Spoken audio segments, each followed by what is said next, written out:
Hello and welcome back to another level reviews. So this level is called Endurance by LakeIverson, or Iverson, I don't know how to say it. Before we get into the level, I just want to say that it's a pretty nice modern level. It has a nice contrasting theme to it, but again, as most of you will remember, this is a level review series. So I'm going to be pointing out some stuff that could have used work in the level. On the first part here, it's nice and simplistic.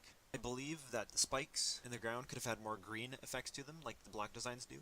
There's this little simple pinwheel art in the background that looks nice. Gameplay here is kind of difficult to read, but this is an 8-star level, so it is kind of expected that you need to do a couple practice runs at this point, so I'm okay with it.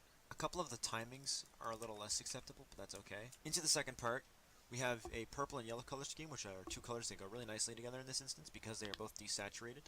The designs could have had more dynamicness to them because they look really similar in the first part. I can't appreciate the minor differences that went into them. Background looks okay too. When the color changes do happen in this part, it looks quite nice because all of these are a low saturation complementary color scheme.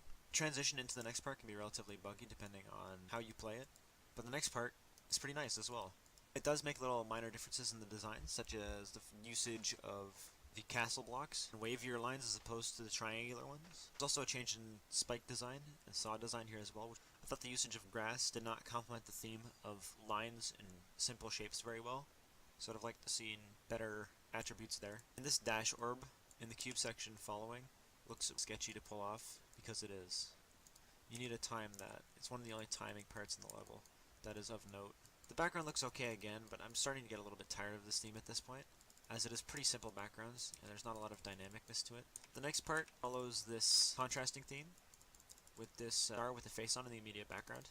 The designs looks relatively similar to the ones in the parts before, but the saws look quite different, which is nice. There are minor changes in the spike designs and block designs that look nice as well. Something I would have liked to see in this level more overall is air decoration, because I feel that there's an okay background and there's an okay design, but there's less simple purple air decoration to complement it. In comparison to the difficulty of the rest of the level, this wave is really easy and it has the least amount of background decorations. It's just triangles that move. Again, even a gradient that would have been thrown in here would have been nicer. And again, more air decoration would have been nice as well. The robot part that follows this has a simple thing in the background. It looks like a boomerang. It has more of the similar design from earlier. This last part, beginning at 81, looks very good, in my opinion, as it balances the low saturation green and the darker purple, and the highlights look quite nice. Saws are also noteworthy here as well. There's a clock artwork in the background, which complements the theme very nicely. This has been Endurance by LakeIverson. The stars requested for this level are 8 stars. But I believe it should be 7 stars, as there are some parts that do need practice, but it's nothing absolutely crazy. Some of the timings could have been better, and some of the gameplay could have been optimized, but it's by no means a bad level, and you should totally go and check it out. So if you enjoyed the video, like, comment, subscribe, and I'll see you in the next.